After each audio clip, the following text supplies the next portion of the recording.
Welcome to a Guerrilla Sports Off-Court episode, a post-game live reaction show following Game 7. And this Game 7 post-game show is presented by Accurate America. Hello and welcome in. Please do not leave your luggage unattended on the station.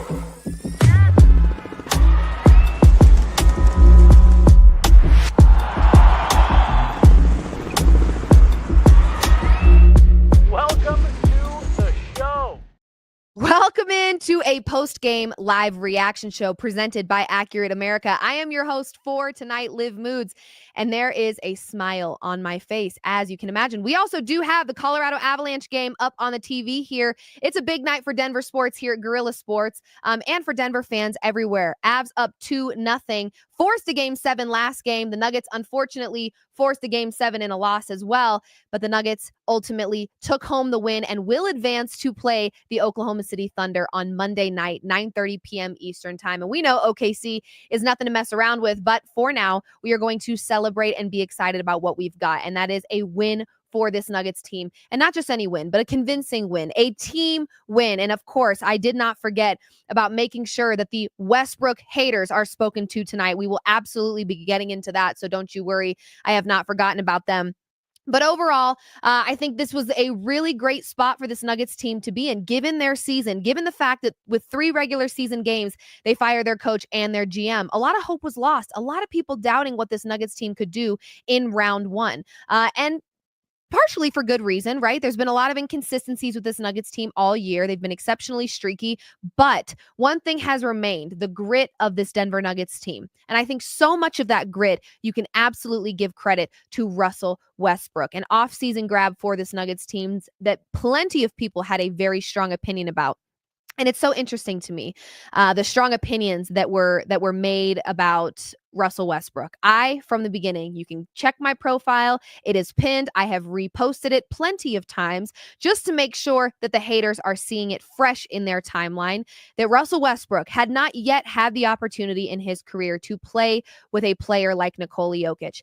Nikola Jokic is not just the greatest player in the world right now because of his skill. He's also the greatest player in the world because of his basketball IQ and his ability to elevate every player that is around him at all times. Russell Westbrook had not yet had the ability to play with Nikola Jokic. And many of you wanted to argue with me in the comment sections and say, well, he's played with LeBron James. Okay, LeBron is not Nikola Jokic. Doesn't mean LeBron is worse than Nikola Jokic. Nobody said that. I know that's what you want to hear because you're sensitive, but nobody said that. No one's denying what LeBron James is. He's phenomenal. He's a beast. He's a GOAT, if you will.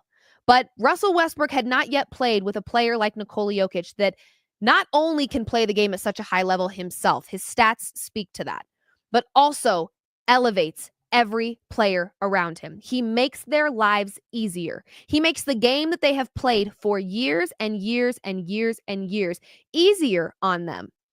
Imagine that, something you're good at, your job. The moment it becomes easier for you, you're likely going to be better at it. That is what Nikola Jokic does. And most of you did not want to believe that Russell Westbrook was capable of resurrecting his career because of the, failed time in Los Angeles, as many of you will say. Many of you believe that he wasn't capable of turning things around this late in his career. He's a 17-year vet. But don't you forget, he's also an MVP. He's also made multiple All-Star appearances. To be a 17-year vet takes a lot of skill. Now, here's where I'm going to speak directly to the trolls. I'm going to look right into this camera lens, and I'm going to say it with my chest. The same way I said what I said about Russell Westbrook being in Denver, being a wonderful thing for this team with my chest before the season started. But I'm going to say this with my chest as well. I completely understand the Russell Westbrook hate club. I get it. You know why? You can't argue with those types of people. They don't get it. You want to know why I'm such a big fan of Russell Westbrook? I admire Russell Westbrook. You know why? Because he's the type of guy that'll airball a 3, turn over a ball, make a really bad mistake, and keep shooting. Keep playing at a high level. Keep being an insane competitor. Keep the energy up. He is one of the most scrutinized players in this league. Yet he is one of the most hardworking, has some of the most grit and competitive drive in the league as a 17-year vet.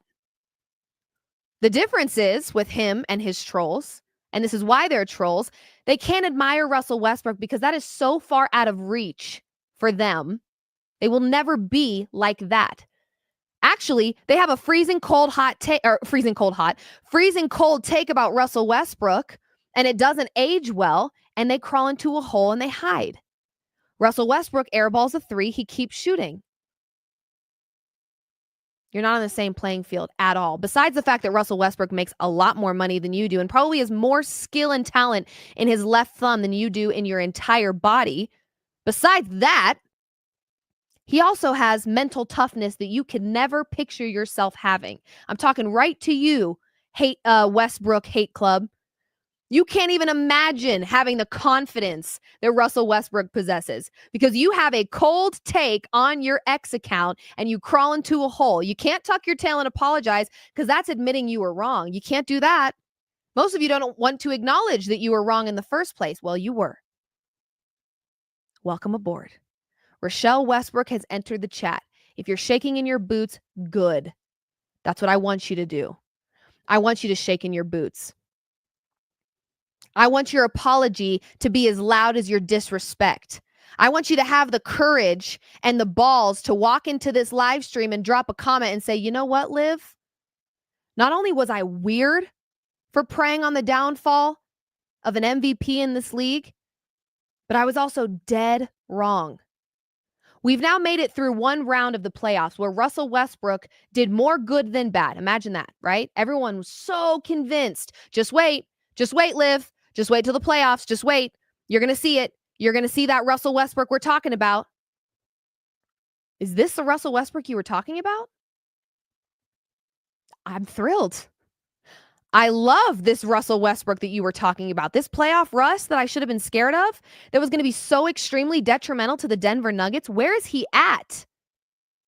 Where'd you go? Where's that version of Russ you were so convinced we were going to see? More importantly, where are you in your hole, troll? Come crawling out with your tail tucked. I hope you do. I hope you do. And what's funny is I'm even on Twitter right now looking through some of these responses, and people are going, oh, well, next round. Just wait, next round.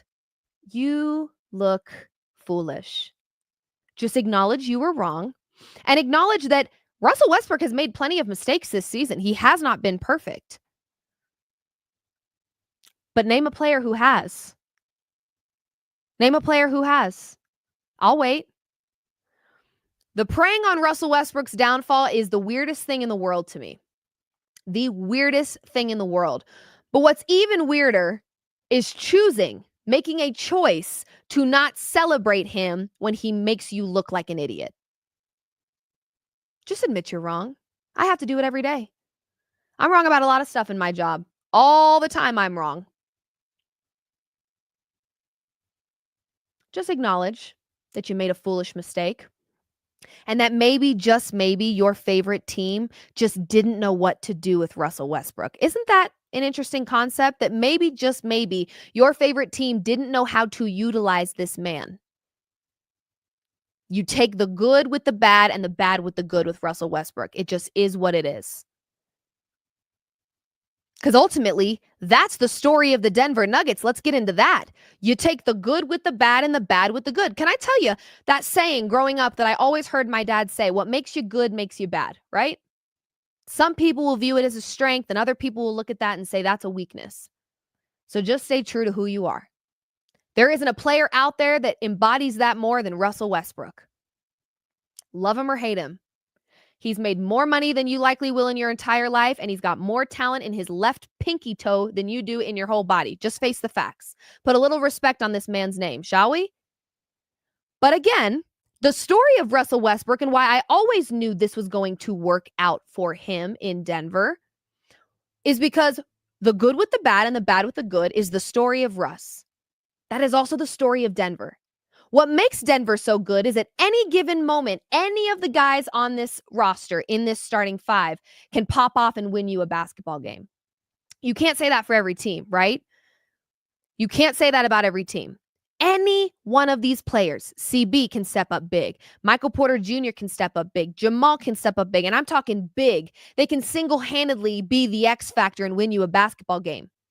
Any of these players. There's so much talent on this roster. So much. But what also makes that bad is you never know who it's going to be. Good luck betting player props on this team. You never know who it's going to be. They could all show up. None of them could show up. There are ebbs and flows to this Nuggets team. They can be exceptionally inconsistent. You know who's been the most consistent from an effort perspective? Russell Westbrook.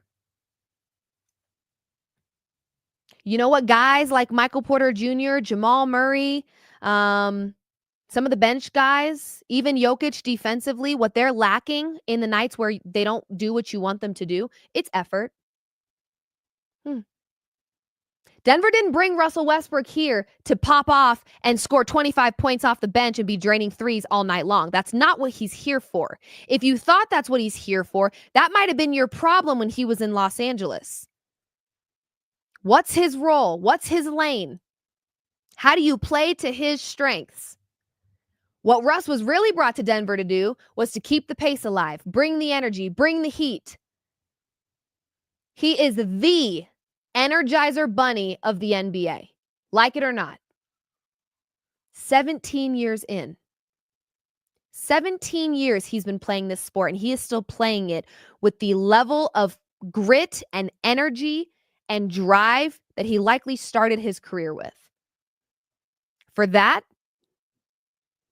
you've got to admire him. For that, you better respect him. That's the least you could do. That's the least you could do when we are talking about a legend like Russell Westbrook. And to those weirdos that are going, oh, just wait next round, I have already tuned you the F out. You've been wrong. You're still wrong. I literally could care less about your opinion anymore these days. 0%. You were so wrong. I don't care to hear any of your freezing cold takes ever again. I don't care. Be wrong. That's one thing. But being wrong and not admitting you were wrong and just doubling down and doing it again, yeah, I don't care to hear your feedback on the OKC Nuggets series. Worry about your own team that's on vacation. I don't care to hear it. Really don't. Again, continually preying on the downfall of Russell Westbrook is weird behavior. But it makes sense because I could almost guarantee I'd put every dollar to my name on this bet right here. Russell Westbrook's haters are not people that get up when they've been knocked down the same way Russell Westbrook does, that keep shooting the ball after they miss it, that keep playing tough when they're being scrutinized. No. Russell Westbrook's hate club is made up of a bunch of people that are too weak to acknowledge when they're wrong, too weak to take constructive criticism, and could never do what Russell Westbrook does. So, your opinion is not tolerated on this show or wanted. I tweeted and said, make sure your apologies are as loud as your disrespect in this show. And I sure hope we're doing that tonight. I sure hope some of you are acknowledging the fact that Russell Westbrook is a very high caliber player that had some off moments, some off seasons. Sure. Some of that has to do with the franchises he was playing for. So, keep that in mind, and let's keep it moving. Russell Westbrook, you have a fan in me, and I hope you know that. And I know that you do know that. We actually had a conversation after the Grizzlies game just ahead of the playoffs, Russell Westbrook and I.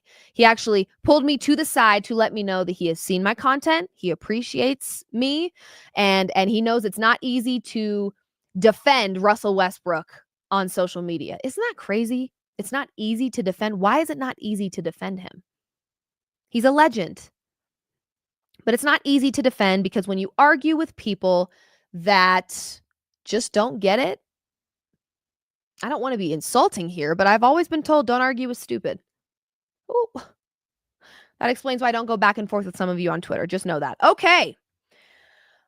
The Nuggets advanced. Many people did not think that they would. Many people in favor of the Clippers in this series. And as we know, The Denver Nuggets love to be underestimated. The Denver Nuggets love to be the underdog. Love it. I'm looking at some of your guys' comments now. Russell Westbrook should be starting. Corey has been saying that and pushing for that for some time now. I don't agree with you, Corey, still to this day. I think you get the most out of Russell Westbrook when you choose to use him strategically. You bring him in with that second unit. You get his energy off the bench whenever there's a lull in momentum, because we see it all the time with this Nuggets team. That's when you utilize Russell Westbrook. And when you utilize him that way, it really does make a huge difference. I think the Clippers, in so many ways, probably tired by Game 7, right? And they're playing in altitude. So the Nuggets starting 5, thank goodness, able to keep it competitive right off the top. But you bring Russell Westbrook off the bench, and it's kind of that secret weapon that they're not necessarily prepared for. Not all that prepared for. And I want to give some credit where it's due. The Clippers are a phenomenal and extremely talented basketball team. This series going 7 does not shock me. I had Nuggets in 6. And I was really hoping the Nuggets would get it done in 6, just for a lot of reasons. One, give them that rest before OKC. They play OKC on Monday. It's Saturday night. And they've got to travel to OKC. So it's going to be tough. They're going to be tired. But we also know what this Nuggets team was able to do this season off of the tail end of back-to-backs, that second game in a back-to-back. They played pretty well. So my expectation is that they don't necessarily need rest. Hopefully it's not mandatory that they're getting rest. Let's see what some of these comments are saying. Those steals were awesome. Listen, Russell Westbrook just brings the energy. There's nothing else to say about it. He brings the energy. He brings the heat, and holy shitballs, excuse my French. I just popped my eyes back up to the top of this screen here, and the game is tied. The Avs game is tied. When we started this show, which was 16 minutes ago, the Avs were up 2-0. Okay, so this is what we're talking about here, folks. Denver sports, gonna give us all a heart attack at this point. That's what I think. But hopefully we will channel all this good Nuggets energy into our Avs who are in Dallas. We've also got Jesse Montano out there covering the Avs. We've got Megan Angley here in the studio. They're going to do a little post-game show, so make sure you guys are tuning into that if you are a hockey fan. I know it's weird. I don't know why they torture Denver fans tonight and having both of these games practically playing at the exact same time. Not cool, but nonetheless, hopefully we get some good energy here from this Avs team and they can get a win. Okay, let's get to that bottom comment there. Kawhi was minus 33. The worst of any game in his career. He failed to deliver for his team in another Game 7 versus the Nuggets, just like in the bubble. Game 7s are tough. And the one thing that I kind of felt going into this game, because I actually bet Nuggets minus 1.5. I did a parlay though. I'm not huge on parlays, but FanDuel was running a special. I couldn't pass up, and no sweat bet, whatever. They run them all over the place, and I'm a bettor. I love to bet, so I just was like, oh, fine, whatever. So I placed it. I placed the same game parlay. Denver Nuggets minus 1.5. Russell Westbrook over 11.5 points. That cashed. Thank you, Russ. And then Jamal over 21.5 points. That did not hit. So parlays are tough. Parlays are really tough. But Game 7, in a Game 7 spot for this Denver Nuggets team, I really do take a lot of comfort in the one simple fact that we have Nikola Jokic out there. I believe that his basketball IQ is high enough that he plus Adelman could outcoach this Clippers team. I felt like every game, Jokic got a better understanding for this Clippers team, how their offense was going to run, how their defense was going to run. And I truly put that much trust in a Game 7 spot for Nikola Jokic alone to have his basketball IQ ultimately prevail in Game 7. So it's hard. Game 7s are not easy, do or die. And they've been going, these games have also been exceptionally competitive, back and forth. So it's tough. Kawhi Leonard, you're not going to hear me say a negative thing about him. I think he's a phenomenal player. He's one of my favorite players that has never been a part of my teams. So I don't have like a connection to him at all, but I am a huge Kawhi Leonard fan. This Clippers team is no joke. They were exceptionally talented, but I do think, of course, because I'm a Nuggets fan, but also because I just think this Nuggets team was so easy to dog on this year. because of some of the losses that they had and how that looks to the public, to the people that don't consistently watch this Nuggets team. It's like, oh, okay, MVP losing to the Wizards. Okay, Nuggets, we're supposed to be scared, losing to the Clippers, losing to the Nets, losing to, there was a lot of inconsistencies this year for this Denver Nuggets team. So to people that don't consistently watch this team, what's really threatening about them, right? When you're watching them lose to the Wizards. I get it. Trust me, as a fan, I also had these feelings. Like, how am I supposed to defend you guys? I'm trying to tell people how good you stinking are, and you lose to the Wizards, right? They've always been capable of what we just saw them do. Always. I think that's why it's been so frustrating. Like, what are you doing? I know you can do more. I know you can be better. What are you doing? So it is exceptionally frustrating. But at the end of the day, I've never appreciated very much the casual nature in which anybody talks about the Denver Nuggets, considering that Nikola Jokic plays for the Denver Nuggets. You could stick LeBron James on, and I am not drawing a comparison saying that Nikola Jokic is a GOAT, but I am telling you this much. Nikola Jokic is the best basketball player in the world right now, and LeBron still plays basketball. You do the math. Cool? Yeah. You put LeBron James on any basketball team, and fans everywhere, media members, podcasters, analysts will tell you they've got a chance because they've got LeBron. People don't have that same tone of voice with the Denver Nuggets, though, and that's what's interesting to me. They don't have that same tone of voice. Now, I get it. Defense is a problem for Nikola Jokic. A lot of people feel like that is the one thing he needs to be better at. I get it. I get it. But he is still playing basketball at the highest level right now. So it really does blow my mind when I see so many people doubting this Nuggets team in almost a disrespectful way. Doubt them all you want. I had my doubts. I think any person that watched this season as a whole had doubts, and rightfully so. And then you throw in the disgruntled, locker room of coach versus GM and it trickling into players. Yeah, it was very easy to doubt. I understand that, but it's just very weird, the casual tone in which we discuss Nikola Jokic. I'm sorry, the casual tone in which we discuss the Denver Nuggets, knowing that Nikola Jokic plays on this team. Just find that odd. Jokic is still playing basketball. LeBron is not. Just keep that in mind. So when you have that energy with LeBron of, if he's playing, they're good for it. There's a lot of people that didn't think the Nuggets stood a chance in this series. I said that the Timberwolves would upset the Lakers, and I was a fool. I said Nuggets in 6. I get it. I was wrong. It was Nuggets in 7. But people thought that the fact that I thought that the Nuggets could beat the Clippers, I was a fool. Ding, ding, ding. Nuggets won. Timberwolves won. I'm just saying. Don't shoot the messenger. Okay, not good. Dallas power play. I'm just giving you guys a little update here because it's right in front of my face. Dallas power play. Game's tied 2-2. Okay.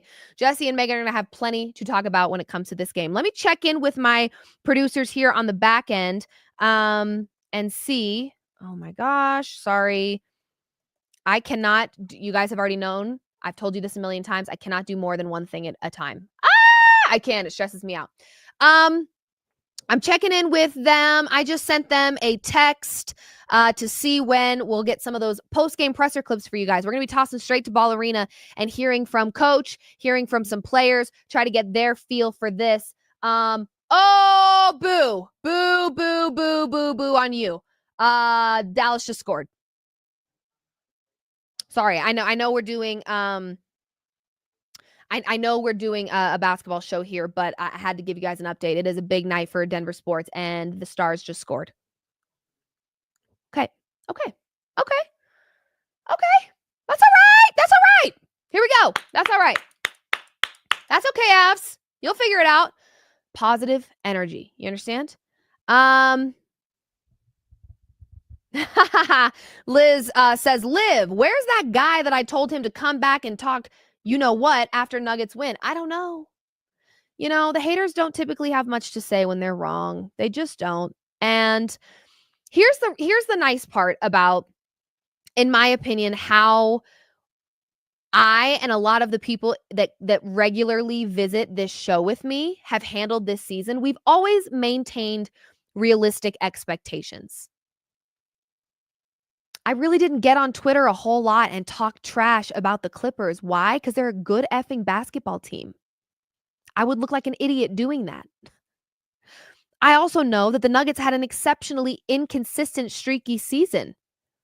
Did I ever doubt them to the point where I didn't think they could advance? No. I said Nuggets in 6. I also placed a bet on them to make it to the Western Conference Finals. Sure did. So I've always been realistic. That's important. You got to be realistic when you're talking about any team, but especially this Nuggets team, given what they dealt with, given the injuries. Let's talk about those injuries for a second. Aaron Gordon missed the majority of this season with a lingering calf injury, and those are a pain in the behind. They linger, they nag. You got to be very careful with a calf. He missed a lot of games. 22, 4, and 5 tonight. Offensively, he absolutely showed up for this Nuggets team. 1 steal, 1 block. Love to see it. Michael Porter Jr., 15 points you got from him. 3 of 8 from the three-point line. And you know what I love about that? He kept taking his three-point shot. Eventually, they fall for MPJ. But so much of Michael Porter Jr.'s game is mental. When he mentally disengages or loses his confidence, it's a wrap. I think that's why we've seen Adelman not play him in certain moments. Yes, he's injured. I know that's part of it. But in game 1, we didn't see much playing time from Michael Porter Jr. And Adelman actually said in his post-game presser that it wouldn't be fair for me to throw Michael Porter Jr. in at the end of the game when he wasn't warmed up and wasn't in the game and wasn't feeling himself. Yeah, you're right. It wouldn't be fair. Michael Porter Jr., when he goes here mentally, it's not good for anyone, especially not him. Okay? But Michael Porter Jr. tonight, 15, 6, and 0 assists.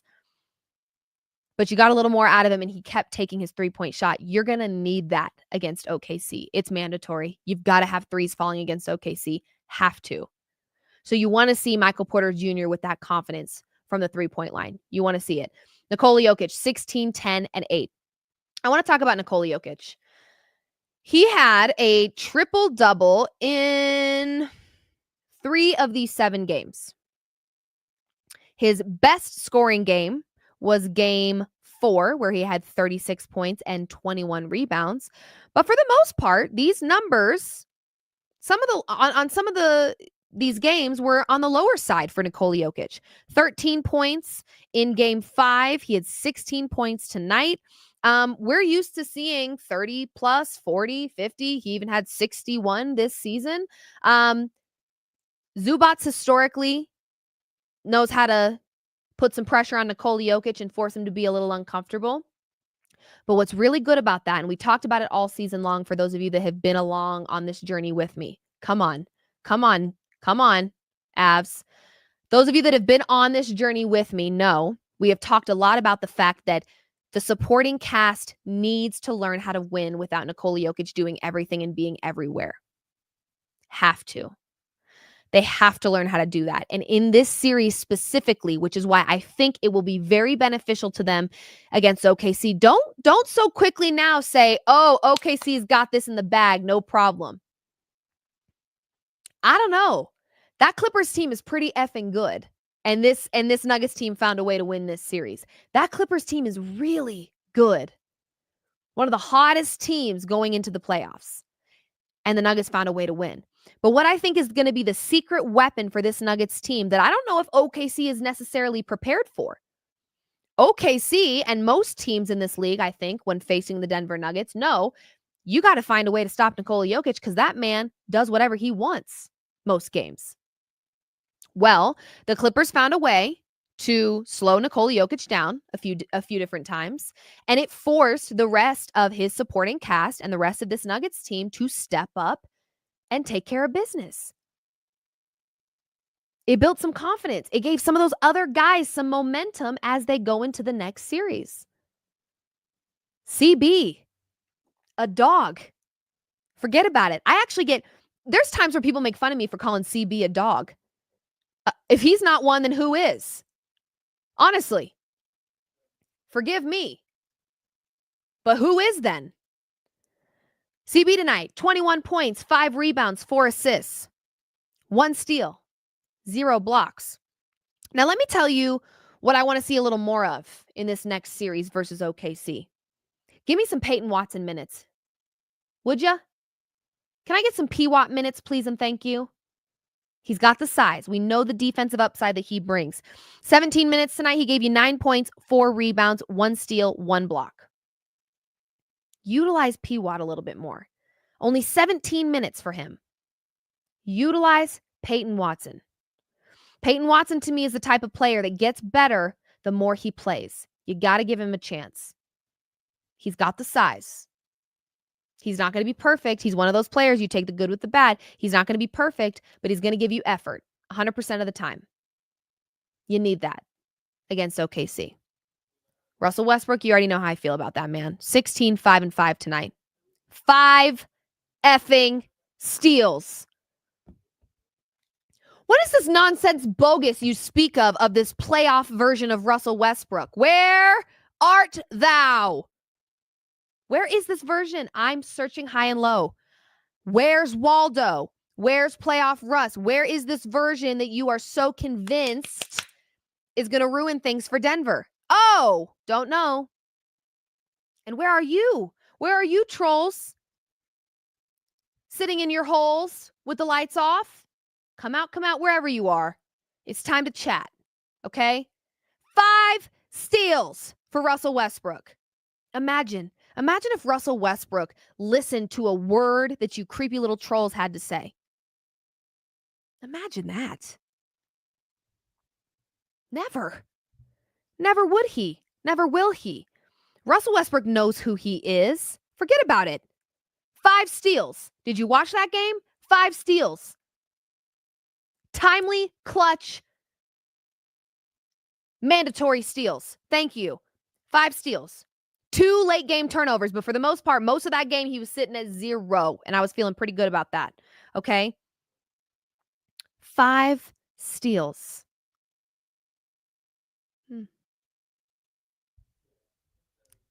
Dallas just scored again.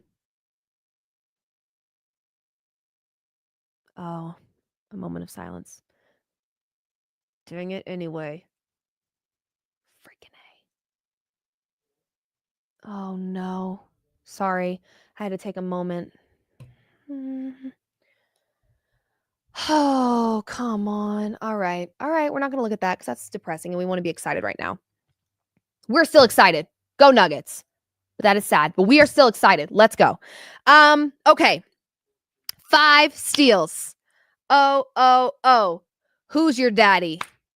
Who's your daddy? Westbrook. Who's your daddy? Westbrook. Oh, yes, with a capital Y. I love it. I love that the trolls are quiet. I love that the trolls have nothing to say. You know why? Because the times I've had nothing to say, it's because someone, are you silent or were you silenced? Consider yourself silenced with 16 points and 5 steals. Did you shut up or did he shut you up? Oh, how about that? Yeah, right. I hope your coffee has beans in it. I hope you stub your toe, and I hope your pillow is hot all night long. How about that? Haters, weirdos. 5 steals, 16 points, and what? It's playoff basketball. Oh! Let me know. Let me know when that version you were so convinced we were going to see shows up. And don't sit there. Don't get in my mentions now and say, oh, next round. Oh, really?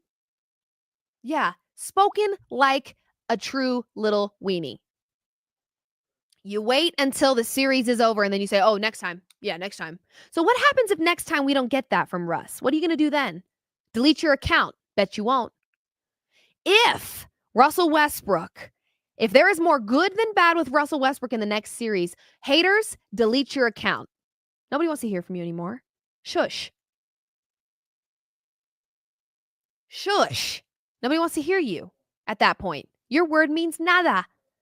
Your credibility is negative. You understand? Nobody wants to hear from you. 17-year vet, MVP, multiple All-Stars. And you have the nerve to create a faceless profile without your government name and run your mouth just to be wrong? And then when you're wrong, you have nothing to say? Quiet? You were silenced. He shut you up. And you listened, which means he's still in control, which means you lose. That's what that means. Oh, sorry about it. Okay. Really quick. Shout out to our friends at Accurate America, okay? You never know when the hail and the storms are going to start rolling in, especially here in Colorado with the summer season around the corner. And the last thing you want to do is be caught scrambling when the storms come, okay? So make the call before the storm. Call Accurate America. They will partner with you on navigating your insurance. They'll provide quick, knowledgeable, and professional service using the latest technology and 3D modeling. And their work is guaranteed so long as you own your home. Do not scramble at the last minute. Call Accurate America at 303-900-ROOF or visit AccurateAmerica.com. Just make sure you do it before the storm. Shout out to our friends at Accurate America. Okay, now that the haters are silenced and they've shut it up, we'll take a moment to mourn the Colorado Avalanche. What a season they had. Wow. And also, got to give a quick shout out to the season that Megan Angley and Jesse Montano also had in this building, okay? Their coverage for the Colorado Avalanche is the best in literally the tri-state area, okay? If you haven't tuned into their stuff, I know you guys are here because you love basketball. I also love basketball. But the coverage, if you have any desire to get a little bit of that hockey knowledge, learn something new, or just you do love hockey and you split your time, make sure you are absolutely following both Jesse Montano and Megan Angley. They did a phenomenal job all season long covering this team. They work exceptionally hard and are amazing at what they do. So shout out to them. Shout out to the Avs for their season. But more importantly, shout out Megan Angley and Jesse Montano for their season as well, because they are legit. Too legit to quit. Okay. OKC is next. The Nuggets will play Monday night at 9:30 Eastern time. Okay, 9:30 Eastern time. So 7:30 Mountain time. They're giving us a little 30 minutes of a head start. Most of these games in this series were at 8. Hey, forget about it. Our sleep schedules are absolutely donezo, especially because it's OKC. They're going to get those primetime spots. Everybody wants to watch this team. Everybody's excited about this team. Liv, do you think the Nuggets have a chance against OKC? Yeah, I do. I do. Sue me. She's a homer. No, she has a team that she loves that happens to have the best player in the world on it. You understand? That's logic. Logical people know what Nikola Jokic can do. Matter of fact, let's go ahead and talk about that really quick. What does Nikola Jokic do versus this OKC team? Nikola Jokic, I'm typing it now. Nikola Jokic stats versus OKC this season. Boom. He's averaged 24.5 points, 15.8 rebounds, and 11.4 assists in 4 games versus the Thunder this season. What do you know it? What do you know it? This season, we have seen this Nuggets team. They know how to compete against OKC. Let's not forget that. Okay? Let's see here. I'm actually going to pull up the few games that we've watched them play this year. First game, October 24th, was an L for Denver. A big one. 87-102. Woo! No, thank you. Next game, though, without Jamal Murray, I might add, 124-122 Nuggets dub. The game after that, 103-127. Loss for Denver. And then the game after that, 140-127. Denver wins. Okay? So, split this season. So tell me why. I already know the majority of people will say with their chest, with the most certainty, that OKC easy. Easy money. Why easy? What makes you think it's easy? Did we not just watch this 4-5 series? Clippers was one of the hottest teams in the NBA. Did we not watch that? 4-5 series. Hottest team in the NBA going into the playoffs, and the Nuggets just took care of business. What makes you think it's going to be easy versus OKC? I get it. SGA. He's good. You know who actually technically had a better season than SGA, though? Oh, don't say it, Liv. Don't do it. They're not ready to hear about it. Who played better than the MVP this season? Who? Oh, no. Nikola Jokic did. Yeah, he did. He did.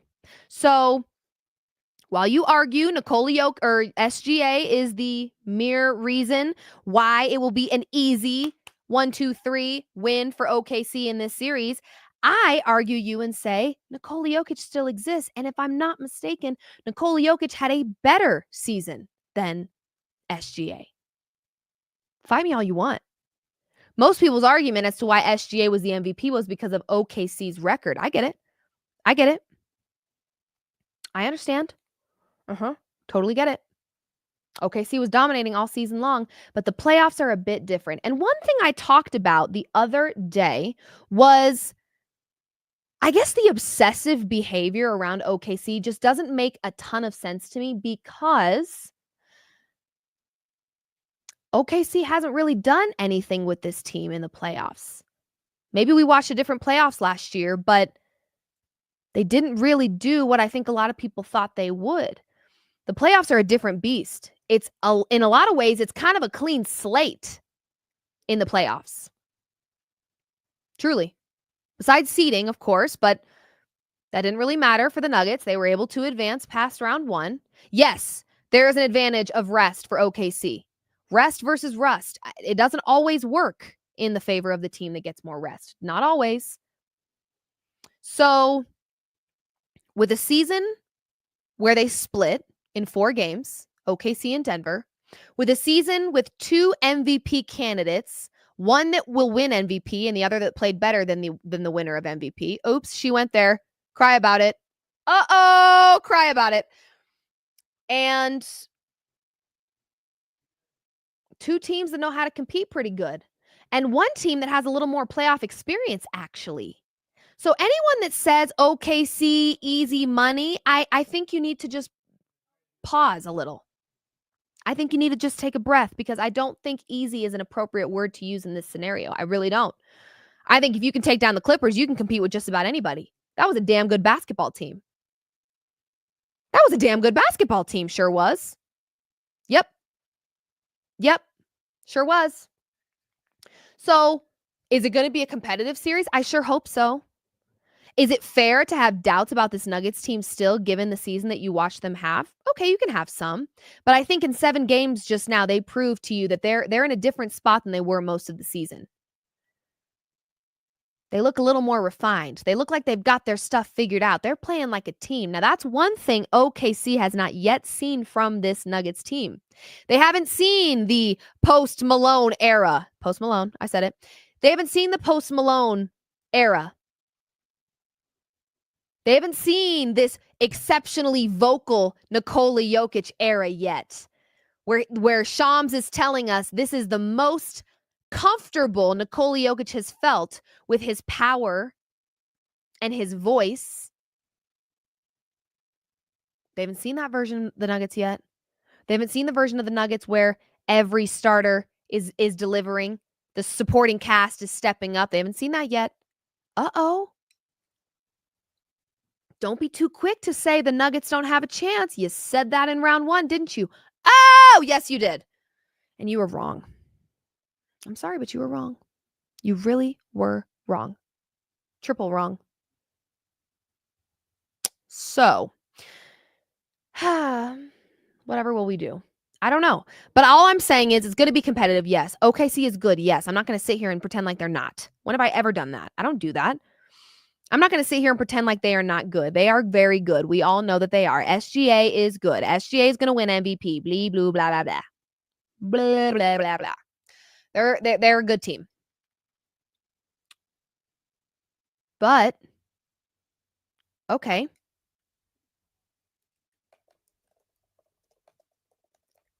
Okay. We know, We know that Jokic will show up, SGA will show up. Two people we know will show up, right? We know that. Duh. I think the X factors will be that co-partner, the sidekicks. Which 1-2 punch is better? So Jokic will show up, SGA will show up. But will their counterparts? It's going to be a Jamal Murray, an Aaron Gordon, a Russell Westbrook. Those will be the difference makers in the OKC series. It's not going to be Jokic. You know Jokic is going to do what Jokic does. Period. He's going to take a crap all over the MVP votes is what he's going to do. Right on it. Right on national television in a primetime spot. That's what Jokic is going to do. We know that. He's showing up. SGA showing up. But it's their counterparts that you look at for this series. What do you get from Jamal? You get a 40-piece? You get a 30-piece? If you do, you're sitting in a much better position than OKC probably is. Who's showing up to give SGA a little bit of support? So it's going to be those counterparts that are the X factor. I'm calling it now. It's not going to be Jokic. It's not going to be SGA because you know what you get from those guys. They're going to be great. They're going to deliver for you, right? They're going to do what they need to do. It's going to be not just the supporting cast, but who is the number 2 in the 1-2 punch that stands alongside SGA and alongside Nikola Jokic. That's the difference maker in the OKC series. But I'm going to tell you right now, if I see it on my timeline, if I see anyone so much as suggest that this is going to be an easy series for OKC, I'm going to challenge you to say, why do you think that? When they split games in the regular season, both have MVP candidates, and both just advanced through round 1. Why do you think that? Is it because of the regular season? Well, hate to bust your bubble, but the playoffs is a little different. Did you guys like that accent? That actually felt pretty natural. Might go ahead and just run with that the rest of the show. No, I'm joking. In just a moment, we will have the wonderful Brandon Cristal hopping on to join us live from Ball Arena, actually. He was there tonight, and so we will chat with him and get his input. You guys know he's actually not a Nuggets fan necessarily. He's really not, but he obviously covers this Nuggets team and does a phenomenal job alongside me in that. So yeah, he's not a fan, but it's always nice to get his feedback. Before we bring him on, though, we're going to hear from Coach Adelman, actually. We've got about 2 minutes from Coach Adelman talking about this game, and let's give a round of applause for Adelman before we even get into this, because he was put in a position where a lot of coaches may crumble. And that's tough. And he has done an exceptional job. And it seems that these players are very, very comfortable and play very confident under his leadership. So for that, we're giving a shout out to Coach Adelman. But for now, let's hear about 2 minutes of his thoughts following a Game 7 win and an advancement to round 2 for the Nuggets. Let's check it out. Yeah, I mean, I think there's a lot of humble confidence in there. Like you have to go into these games with great respect for who's across, the hall here, what those guys are capable of doing. But you also can't go into the game not thinking that, we can get this done. We've done this. Like, we've seen this. We've been through this before, and we've succeeded. You have to have crazy amount of confidence, but with respect to professionalism, what this is in a Game 7 against a veteran team and a veteran coaching staff. I feel blessed to get out of this thing. Like I said, this is a memorable series. We just don't really have time right now to remember it. Enjoy tonight, have a glass of red wine or whatever you like doing, but we fly to OKC tomorrow. Coach, the non-Jokic minutes have been a topic of conversation surrounding this team for years now, and one of the biggest games for this core four. What does it say about this group that everybody was able to elevate their game surrounding Nikola? I thought it reminded me of the year we won it. I thought our rotation in the playoffs, not the regular season that year, held water the whole time and made impact plays defensively.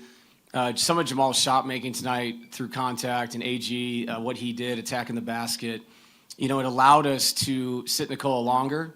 And then we actually, won those stanzas. And if you do that and now you're bringing 15 back in. It's an enormous deal, and it also forced them, to early rotate their guys.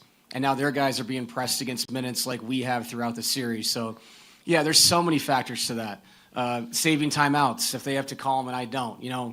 There's all these little things, these variables that really matter that add up to winning a game like this. So, yeah, really cool to see everybody step up. They got real minutes, and we're going to need that, obviously, going to the next round. Did I just hear him draw a reference to the championship season? I sure did. My ears do not deceive me. You heard it too. And he's right. This is the most team-like basketball we've watched this Nuggets team play all season long. Oh. Uh-oh. They are playing like a squad. They've got mojo. They've got rhythm. They are playing like a squad. Okay? This is exceptional. They're sitting in a good spot. They have momentum. Okay? They have a lot of momentum right now. So while there is a disadvantage of rest, yes, there is. And that's not always easy. And that's not always beneficial to teams, especially this Nuggets team, right? Because they have been injured. They have been banged up all season long. There's a lot going on with their bodies right now. So they're still injured as we speak. So you'd like to see them get rest. Of course you would. But at the end of the day, they've got momentum. This team does thrive when they play with momentum. They thrive with momentum. Okay? They really, really do. So there's a lot of stuff you can be excited about with this Nuggets team right now. And listen, we've all been very real and honest and transparent about this season so far. We have. We've had to. We've had to keep it real with ourselves. There was a lot going on this season. It was normal if you felt like, oh, I'm not sure they can do it. I'm not sure they thought they could do it there for a little bit with all of the back end BS they had to deal with in the regular season. It's almost impossible to do your job when two of your main leaders in the franchise are not seeing eye to eye. It's really hard to do your job the right way. So it's tough. I saw a comment that said Charles Barkley picked the Thunder to win the series. I think most people will pick the Thunder to win the series. And they're fine to do that. Go right on ahead. All I'm saying is Russell Westbrook looked pretty sharp against his old team. And if I'm not mistaken, I think at one point he was a member of the Oklahoma City Thunder. I don't think Russell Westbrook's mojo is slowing down anytime soon.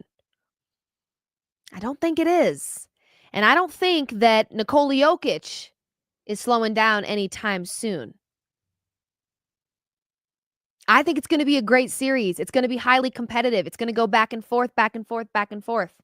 You've got two MVP candidates. One that's going to win MVP and one that should have. Uh-oh, she did not go there. Oh, yes, she did. And I'll do it again. So this is going to be a series. This is going to be exciting.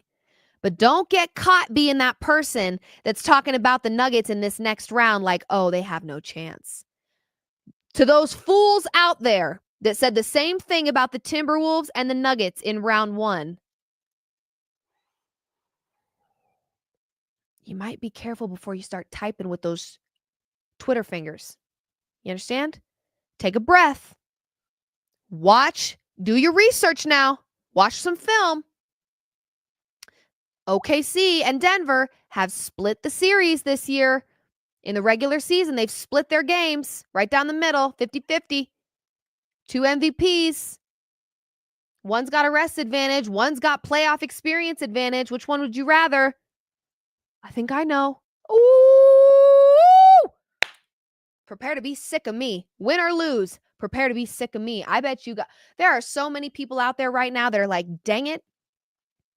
I wish the Nuggets would have lost because I'm sick of hearing her mouth run. I'm not done yet. Oh, I'm just getting started. Unfortunately for you, boo-hoo for you. I am not done yet.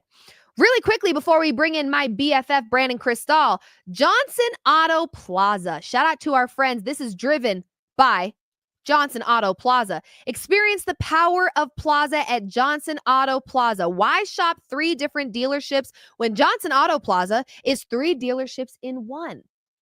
Come on. I love a sale. It's not a sale, but it's a great deal. You'll find over 40 acres of Ram, GMC, and Chevy trucks, or Jeep Wranglers, Rubicons, Grand Cherokees, and Wagoneers, GMC and Chevy SUVs, and so much more, okay? Visit johnsonautoplaza.com today and feel the power of the plaza. Just like we felt the power of the Nuggets tonight, baby. What's up with it? In just a moment, my BFF, Brandon Cristal, will be hopping on this program. And I want to get his thoughts. Like I said, he's not a Nuggets fan necessarily. I think working with me, of course, my fandom, I think, is just going to naturally rub off on him. And if it doesn't, then I'm not doing my job right. No, he is a fan of the Nuggets, but he's not like a born and raised fan, if that makes sense. So in just a bit, we will bring him on. Everyone's going to pick OKC in the next round. We know that. Don't act shocked when they do. And don't fight with them either. Have we learned nothing about society these days? We just had an election season. You don't fight with people and try to convince them to believe what you believe. We don't do that. It's a waste of your time. You will be exhausted. Okay? So don't fight with these people. If they think OKC's got this in the bag, easy money, let them think that. They might be right. Who knows? But I just don't think easy is a word you can put in this scenario. I really don't. I really don't.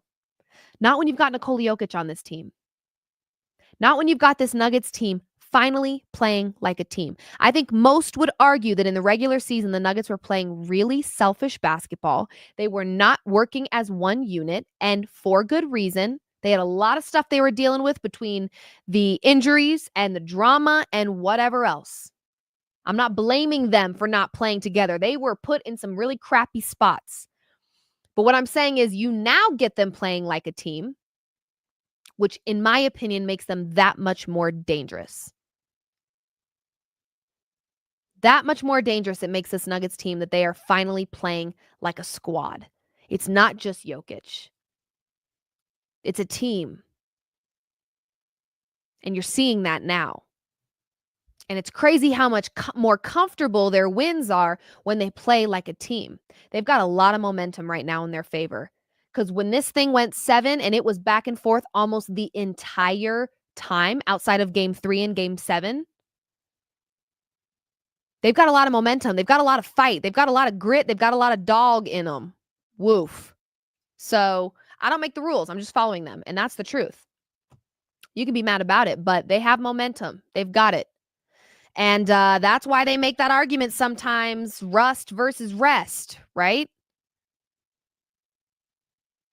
They have advanced past round 1, and it was not an easy one. Sometimes I actually think that's better for teams to play a tough round 1, to find that inner dog and have to fight like hell. OKC, easy money. 4 games, they were done. Whoop, we're resting. They probably have a little bit of swagger and confidence to them. Maybe too much so. Oh, no. Maybe. Say it ain't so. I'm just saying. Maybe, just maybe. They've got a little too much swagger and confidence to them right now. And the Nuggets have got their head down and they're staying focused. Imagine that. They're also, to no surprise, going to be highly underestimated. They will be the underdog in this series. We know that. But more than that, the chitter chatter around the block in the tri-state area and beyond will be that the Nuggets don't stand a chance. They thrive off of that type of verbiage. So please, if you wouldn't mind, NBA TV, ESPN, you name it, please tell everybody and your grandmother that the Nuggets don't stand a chance, because the Nuggets love it when you speak like that. When that is your language, when that is the language that you speak, they love it. They thrive. So please keep going. Please keep going. Back to the trolls, Russell Westbrook with another great game in this playoff series. Yes, Many of the trolls super convinced and under the impression that the playoff version of Russ was going to have me in shambles. Oh no! Liv has to admit she was wrong. Her video will age like milk. This milk tastes a lot like fine wine at the moment. So maybe, just maybe, your prediction will never age like fine wine. And the version of Russ that we've seen in round 1 is not just a fluke, because if I'm not mistaken, it went 7 games. I know he was injured there, but when he played, he made a difference, and a good one at that. Russell Westbrook was pretty stinking important in tonight's win. 5 steals, 16 points, only 2 late game turnovers. For the majority of the game, he had none. And the trolls were silenced. Russ should be running his mouth today till the haters choke on it. I'm not kidding. Okay? Because he is one of the most scrutinized players, and sometimes for good reason. He makes some mistakes at times, but who doesn't? They all do. They all do. The trolls have turned their phones off. They are on Do Not Disturb. They've likely unfollowed me by now. Oh, you can run, but you can't hide. You know, the same way that these trolls love that little bookmark feature on X, as do I. If you're scared, you should be. Matter of fact, you should be petrified at what I'm capable of on the app called X. What I'm capable of on X and what I'm going to say to you the rest of this weekend. I've got time on my hands. Happy Sunday. I've got time. So, it's in your best interest to just go ahead and log into your account, get all up on that little X account, and start writing out an apology as loud as that disrespect was flying off your Twitter thumbs. Yup, she went there. Start typing that I'm sorry word now, because you look like a fool. And I don't have the time today, but I do have it tomorrow. So just when you think she's forgotten about me, she didn't save my tweet, I'm in the clear, I deleted it. Oh, don't you do that now. Let me go back to one of my bookmarked tweets and it's deleted. Oh my gosh. Don't do that now. If you said it with your chest at the beginning, you're going to apologize with your chest at the end, aren't you? Yep. Well, Liv, there's still another round. And there you go again. And there you go again, preying on the downfall of someone who has more talent in their eyebrow hair than you do in your whole body. How dare you? That is a weirdo thing to do. Don't you do that. Oh, Liv, just wait. Oh, no, Liv. The just wait was actually for round 2, not for round 1. Shush. Shut it down. I don't want to hear it. I've had it. I do not want to hear it out of you. Shush. Take some ownership. The same way you want to hold me accountable for the stuff I put online, which I'm fine with. That's why we're different. You and me are not the same, trolls. You know why? You can call me on my BS and I say, you know what? You got me. You got me. No argument there. You got me. You clocked it. But the difference between you and me, when you're wrong, you hide. Hide and seek's over. Where's Waldo? Where's Westbrook weirdo haters? Found ya, because I bookmarked ya.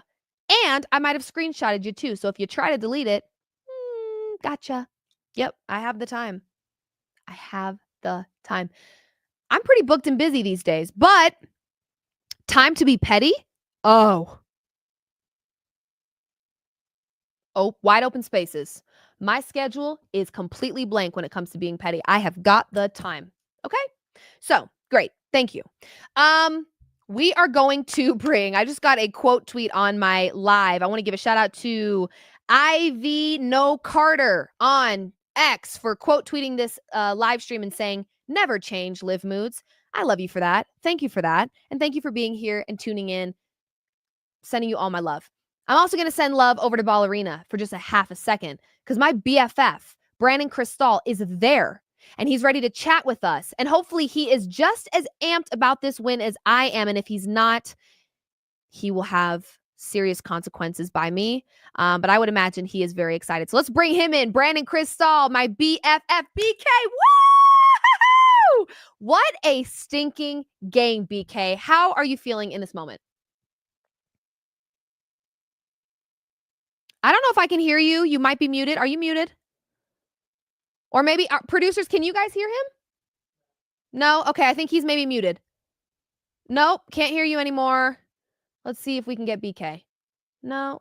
I don't know if we've got to do, maybe it's something on our production side of things. I'm not sure. I still don't have him. Chat, do you guys have him? I don't think we've got him yet. This is the beauty of our shows. You know what I'm saying? Because we don't need to be all perfect. Look at, he says 1 second. Can't hear you yet. It's all right. We're going to wait. My BFF is going to figure out his audio. And once he does, we are going to chat with him. And we're going to actually drop questions that you guys have for BK in the comment section while we get his audio up and running. He was at the game. What do you want to know? He was talking to some players. He was talking to coach. What do you guys want to know from Brandon Cristall in regards to this game and maybe some of the reactions that he got from players, coaches after the game? Of course, I will probably ask him his thoughts and opinions and feelings on, nope, still don't have you, BK. I don't know what is happening, you guys. Technology is not on our side today. It's just not. They don't want to see us win, but they thought they could. That is so funny. It is a Westbrook troll that is hacking our system and trying to infiltrate our show. Best of luck to you, troll. We will find a way. We will bring Brandon Cristall onto the show, and we will get his thoughts and feelings and opinions. Okay, if it's the last thing I do, so help me. But drop any questions that you have. Sources confirm. Exactly, David. This is a Westbrook troll infiltrating the show. No, we still don't have you. What in the world is happening here? Dude, I do. check. Oh, There we go. Have you just been watching me do this the whole time? Yeah, we have. Oh, okay. All right. Well, We didn't want. I'm We in were going to business. get FOMO if we left you alone. So. well, no, I appreciate that, and I have some technical issues with the mixers and the audio I'm using, and That's I'm okay. borrowing people's stuff, including. Did I steal your cord? There was a cord here that I had to steal real quick, but sorry, no, not that one. Okay, somebody left this one. Okay, well, I've got that. I also have a matching cord. I grabbed fast.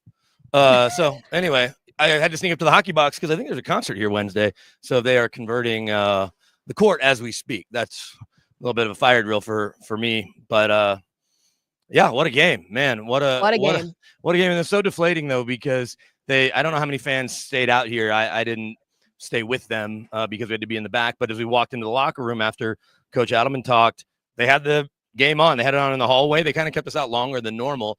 Then they had it on in the locker room, and to see the Stars just come back and rip off all those goals, and to see Miko get the hat trick, it was such a weird emotional roller coaster with all of us in there, including Peyton Watson, who in the middle of talking, is like looking at the game the whole time. And at the very end, I was like, "Is it hard to do an interview with the Game 7 with the Avs?" And so yeah, he acknowledged that as well. But on the Nuggets side, you gotta love everything that you saw. I don't know how much sound you've been able to use to this point, but David Adelman said you have to appreciate this and you have to enjoy it, but certainly they didn't win a championship, so they need to get right back to work. They have to get on a plane tomorrow and take on maybe the best team in the NBA in OKC, and then they've got to figure out how to turn back the clock a little, fountain of youth, and so it's one of those things that be happy with what you accomplished. Joker agreed. Said the same thing. Said, yeah, you have to enjoy this. Jamal said he's already on to OKC. So I think that's kind of the mindset you have to have, because this game's going to come fast. Monday, Wednesday, Friday, Sunday. Every other day is the cadence, at least for the first 4 games that I saw. Absolutely. And I spent some time before you got on here saying that I don't think it's fair for anybody, and we know we're going to see it. We know that the Nuggets will be the underdogs in round 2. We know most people will likely choose OKC. That is fine. But I don't think it's fair to say that it will be an easy win for OKC if they do win. I think that the Nuggets are more than capable of keeping this series super competitive and even potentially upsetting OKC in round 2. What are your thoughts, BK, on maybe the likelihood of the Nuggets winning in round 2? And also, to anyone that wants to call it an easy win for OKC, what are your thoughts around that? Well, to say that it'll be an easy win or 4 easy wins seems unlikely, but you're going to have to get what you got from the Nuggets really in game 5, in stretches in game 6. Certainly at the end, they didn't go down without a fight there in LA on Thursday. And what you got for the entirety of game 7 here, you're going to have to get that level of defensive connectivity and communication. You're going to have to continue to make plays. And I got to give my man his cord back. There you go. Appreciate it. Thanks. But I think that this is a team that's been there, and we know OKC hasn't. So you have to lean on that. They're going to lean on their youth and the fact that they're 10 deep. But we know these series, even if they're going to be every day, can still get long, and someone can roll an ankle here or there, or get a bump or a bruise that slows them down. And so you never want to wish that on anybody, but it could happen. I just think that you got to stay poised. You know what you are, you know what you aren't, and maybe you are gonna have to lean on some of your young guys to come in and give you some real minutes, like you got from Peyton Watson, like you may need from Jalen Pickett or Julian Strawther at times, and even turning back the clock. You talk about that to DeAndre Jordan, especially against, say, Hartenstein when he's out there. If Holmgren's sitting, and it's just Hartenstein, I think you're gonna have to get some real DJ minutes as well. Absolutely. Yeah, I think there was a lot that you really liked about this one. Of course, I think most people will make the claim that the rest advantage that OKC will have against whoever came out of this series, but now we know it's the Nuggets. Do you think that that's going to be a problem? Because BK, you and I have actually spent time in this studio talking about the fact that in those second games of back-to-backs in the regular season, the Nuggets are pretty stinking good. So do you actually think it's better for this Nuggets team, given where their bodies are at and what their season has been and how much they've gone through, to just keep carrying over this momentum into the next series? Well, and I asked Nikola Jokic that, and he said they've definitely been playing and practicing and staying ready. But then when I asked Jamal kind of that same question, can this be an advantage? They've been sitting since a week ago Saturday when they swept the Grizz. And I don't care how hard you practice, even if you do have 10 guys that are really part of your rotation, you're not going to go as hard as you will by playing games. So when you're nicked up, you want the rest. By all accounts, they're not too battered or bruised right now. And so can they be a little rusty? And so Jamal acknowledged that. He said, hey, they might be rusty, but he also said when they had to wait a week to start their series with the Heat in the NBA Finals, they came out on fire, ready to go. So you have to understand that a young, hungry team with high expectations they placed on themselves, and now, because as David Adelman pointed out, they're not 68-14, they're 72-14. That they could come out with their foot on the gas and try to just beat the Nuggets into a pulp in game 1 and bury them in game 1 and hope that they can never come back, never recover. So I think that you can look at both sides of the coin, and we won't really know until Monday night at 7:30 Mountain when they tip it off. That's right. And we did hear one little short clip from Adelman, and in that, he kind of drew a comparison to this game and their championship year, BK. Did you kind of get a sense watching this game live that this was kind of championship level basketball we were watching out of the Nuggets? I think you have to look at it, especially when you consider the defense that they played and the fact that so many people contributed. You can look at the other side of it, especially if you had some same game parlays where you had Joker having bigger numbers or Jamal with bigger numbers. But I had Jamal, unfortunately. When you can win by 19, but really it was probably more like 25, if not even 30 with where that gap was. And you don't have to ride Joker and Jamal to a 60, 70 point night between them, then that's only a good thing. And I think that's a big reason why. Now we know that they did have some huge games, including the first time we ever saw teammates have a triple double, maybe even in the playoffs, let alone in the finals. So those guys stepped up, to the occasion. Your two best players, your two highest paid guys. But in order to win any series, but certainly against a team like OKC, you're going to need it from everybody. And so did you see enough tonight in game 5? You did. And so that's why I joked, if they win every game by 30 points, if they're up by 30 in every game, they're going to win the championship. If they can do it 12 times, not even every time, but if they can do it 12 times from here on out, you just know that OKC is a different animal. At the same time, you match up, I don't say better, but it's a different matchup. They don't have Kawhi. They do have SGA. Right. He's probably going to be the MVP, even if Joker's the best player. And Joker, look, he downplayed. He said it's the furthest thing from his mind. But we know how fired up Joker can get to win basketball games. And he couldn't do anything about Joel Embiid winning the MVP, but he certainly can show the entire basketball voting world, because I think the MVP will get announced during this series is when it normally does, if I'm not mistaken.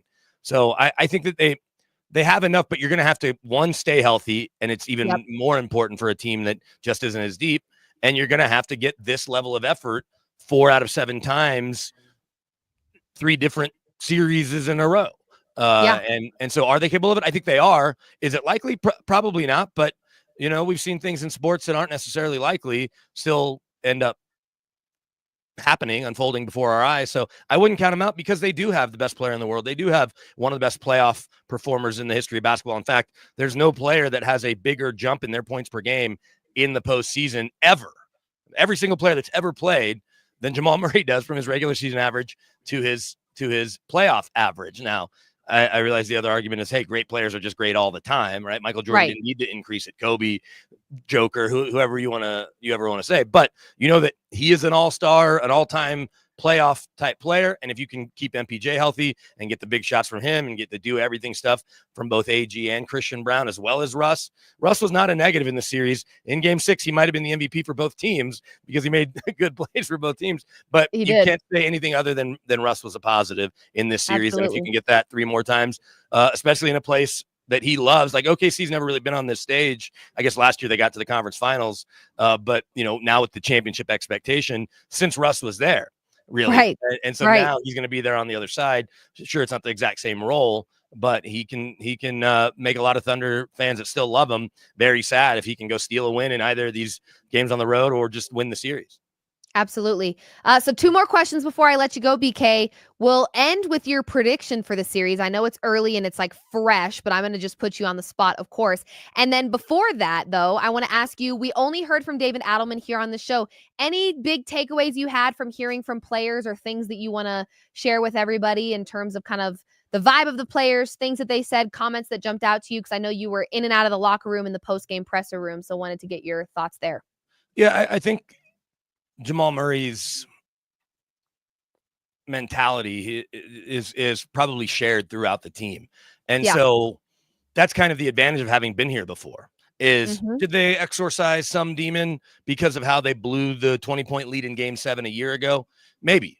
But obviously they have been here before. And so they're not going to, I'm not saying we want to see a nugget out to dinner or whatever. Jamal said he's going home to get some sleep. So he can get a good night's sleep and get on a plane tomorrow.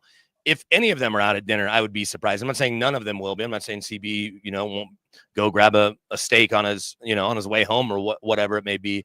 But they know that the job isn't done, which is, I think, of all the things Adelman said, we didn't win the championship. They won a hard-fought series. That's what a 4-5 series should look like. The team's got 2 Hall of Famers on it on the other side and a bunch of really good players. They play great defense, but it also kind of prepared you for what the next series could be.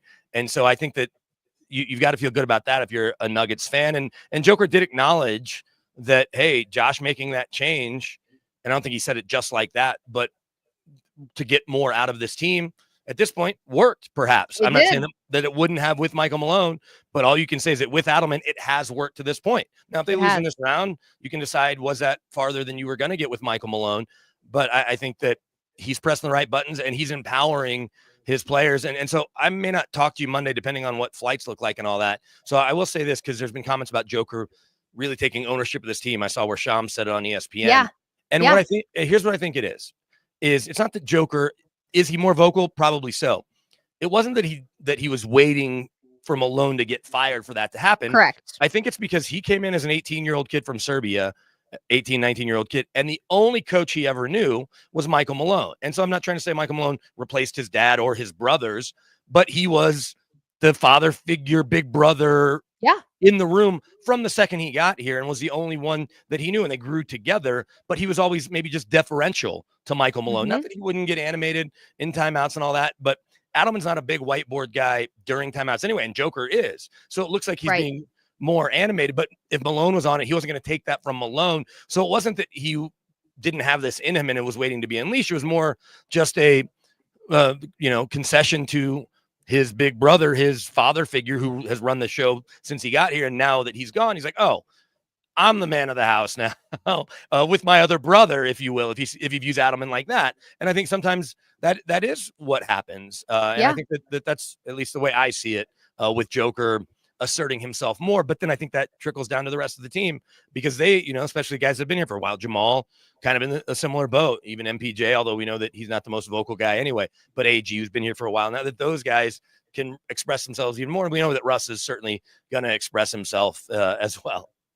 Absolutely. Yeah. I mean, overall, I think there's a lot that you really liked about this game and this series as a whole. I think to be able to compete with the hottest team in the NBA entering the playoffs in the Clippers all the way to 7 games and then come out on top is a testament that there is a lot of talent on this Nuggets team because the Clippers are a damn good basketball team. And so I think based on what we've seen in round 1, there's no doubt in my mind they can compete in round 2, but it's going to require, like you said, healthy bodies and the right mindset, which I think the healthy bodies kind of an uncontrollable, but the mindset definitely a controllable, and I think they've got the right one right now for sure. So, BK, final thoughts on your series prediction before I let you out of here. I'm putting you on the spot.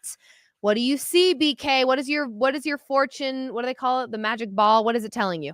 Yeah, I think that as much as I'd like to see the Nuggets win this series, I can't pick them to win it. I wouldn't bet on them to win it. It doesn't mean that they won't. And I'm certainly not just saying, oh, they're going to get swept. They could get swept. This is basketball, and this is a really good team Of course. they're playing. It feels like the Thunder might win this in 6 or 7. But the longer the series goes, I know this kind of goes without saying, the better that is for the Nuggets because they have been in these situations. They were just in it again over these last couple of weeks. And so if it can get to a game 6 that would be here at Ball Arena, if it can get even to a game 7 where all the pressure in the world is on the Thunder with their 68 regular season wins and going 4-0 in the first round. So I think that being the hunter instead of the hunted, as Michael Malone used to talk about, and being the underdog, when that underdog has the best player in the world, I think that's a great place to be if they can bring the same effort, intensity, connectivity, communication that we saw in their better moments and certainly throughout really the entirety of Game 7. Absolutely. I agree with you. I think it's tough. It's tough for me because I don't think I can let my mouth say OKC in whatever. But you make a great point. And BK, depending on your travel schedule, of course, we'll have you here in studio with me at some point this week for an off-court episode where we can deep dive and do some reflection actually on games 1 and potentially game 2. So maybe Thursday we'll have you here in studio with me and we can break everything down and kind of give our thoughts after we've watched a little bit of basketball in this series. So BK, thank you so much for joining me. And I appreciate your time and all of your post-game presser footage. People can check that out on our social channels as well as our YouTube. Make sure you guys check out all the players that BK was able to speak to, as well as the coaches. We've got a lot of good content out of this game. So BK, thank you. And we will see you very, very soon. Thanks, Liv. Great job. All right. Bye, BK. Okay, everybody. Thank you guys so much. I think that does it for a post-game show. We've been live for almost an hour and a half here. And I know that our hockey team is going to start delivering some really great post-game content for you guys as well. And so we're going to wrap things up here on the Nuggets front. But of course, you guys can anticipate a off-court episode at 12:30 p.m. Mountain Time on Monday, our regular off-court show. And then Monday night, 9:30 p.m. Eastern Time, we will have a game 1 in round 2 against OKC, Denver Nuggets versus OKC. And of course, I will have a post-game live show for you guys all through round 2. And if the Nuggets advance, all through round 3. Of course, I will keep you guys updated on all things Nuggets, no matter what. So thank you guys so much for tuning in. This has been another post-game live reaction show, the Nuggets advancing to round 2. And this has been presented by Accurate America. I'm Liv Moods signing off for the night. Go Nuggets, and we'll see you Monday, 12:30 p.m. Mountain Time for an episode of Off Court.